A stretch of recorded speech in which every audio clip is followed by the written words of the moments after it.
আপনি মক্কাবাসীদেরকে জানায় দেন তারা যেন রহমানকে সিজদা করে।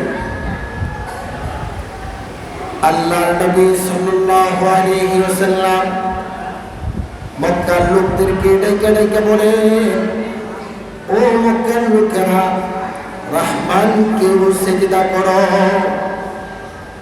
মক্কার লোক সকল যারা মক্কায় বসবাস করত তাদের মধ্যে আলোচনা শুরু হয়েছে।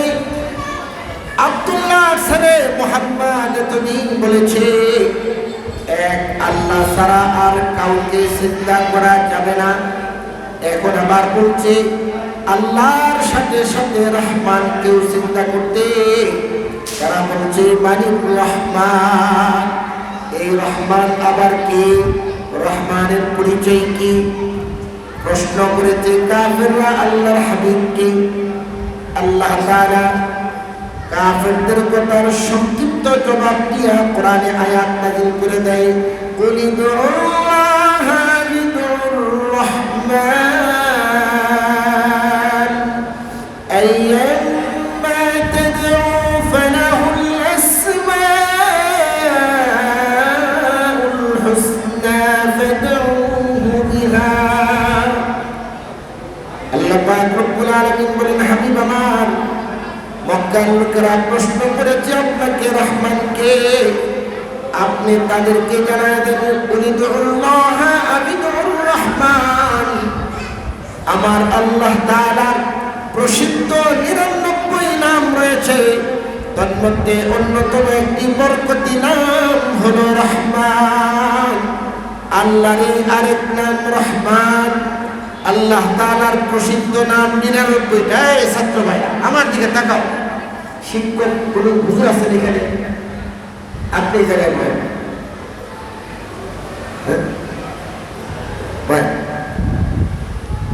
আল্লাহর প্রসিদ্ধ নাম ৯৯টা। বলো তো কয়টা?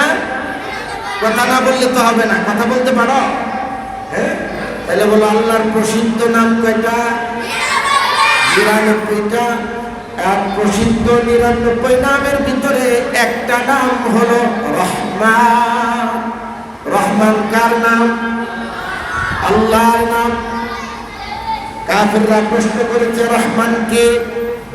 আল্লাহ তাআলা নিজের পরিচয় তুলে ধরে কোরআনে মাজিদে রহমান নামে একটা সূরা নাযিল করেছেন, যে সূরার শুরু থেকে শেষ পর্যন্ত আল্লাহ পাক রব্বুল আলামিন রহমানের পরিচয় তুলে ধরেছেন। জোরে জোরে বলি সুবহানাল্লাহ।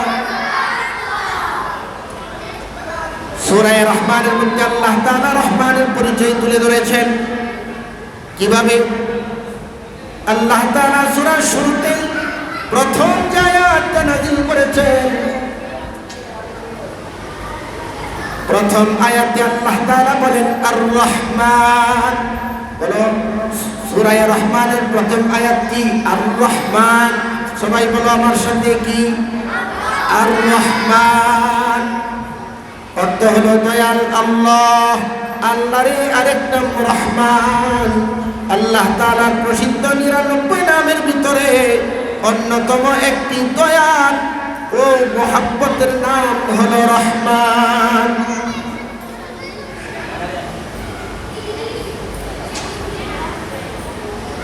মোহতারাম হাজরিন,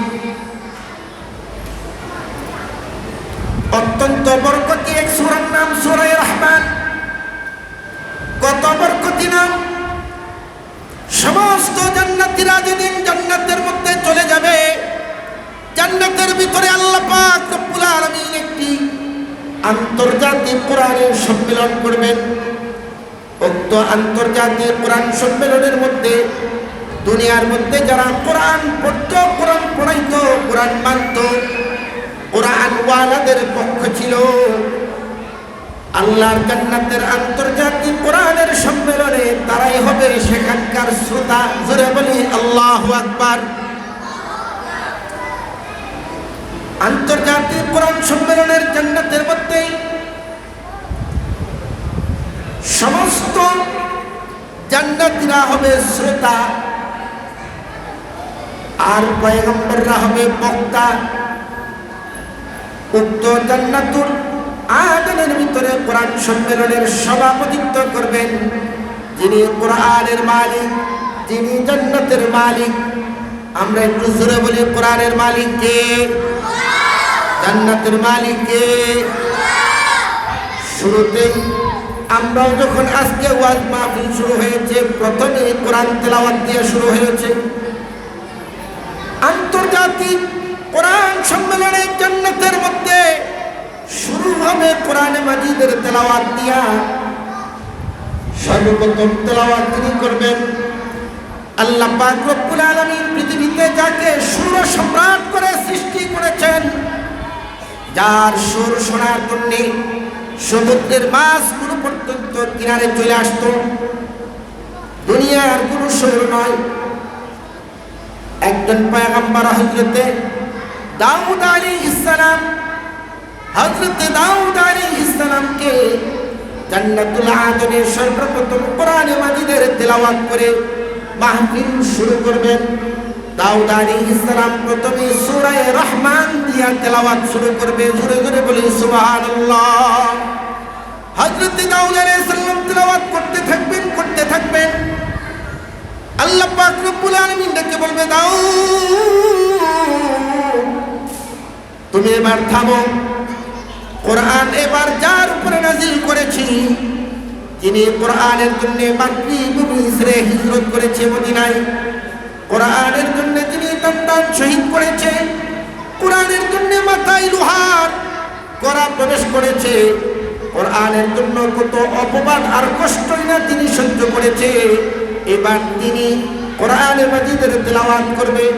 যার উপরে আল্লাহ তাআলা কোরআন নাযিল করেছেন তিনি আর কেউ নন, আপনার নবী, আমার নবী, আখির নবী, সরকারে দু আলম নবী মুহাম্মদুর রাসূলুল্লাহ। সকলে বলি সাল্লাল্লাহু আলাইহি ওয়াসাল্লাম।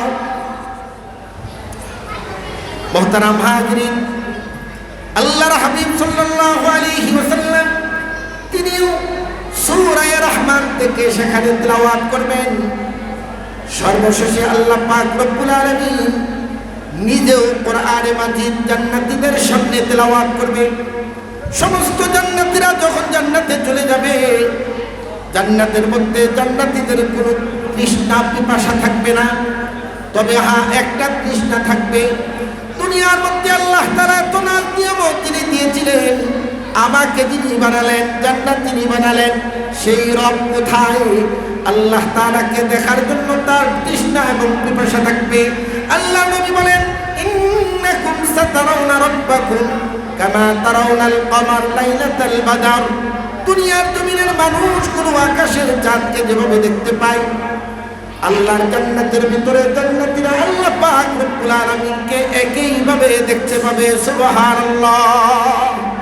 মুহতারাম হাজিরিন, আল্লাহ পাক রব্বুল আলামিন স্বয়ং নিজেই যখন কোরআনে মাজিদ তেলাওয়াত করবেন, তেলাওয়াতটা কতই না মনোমুগ্ধকর অবস্থা হবে। যিনি কোরআনের মালিক, যিনি জান্নাতের মালিক, ও রব্বে কারীম, তিনি নিজেও তেলাওয়াত করবেন সূরা রহমান।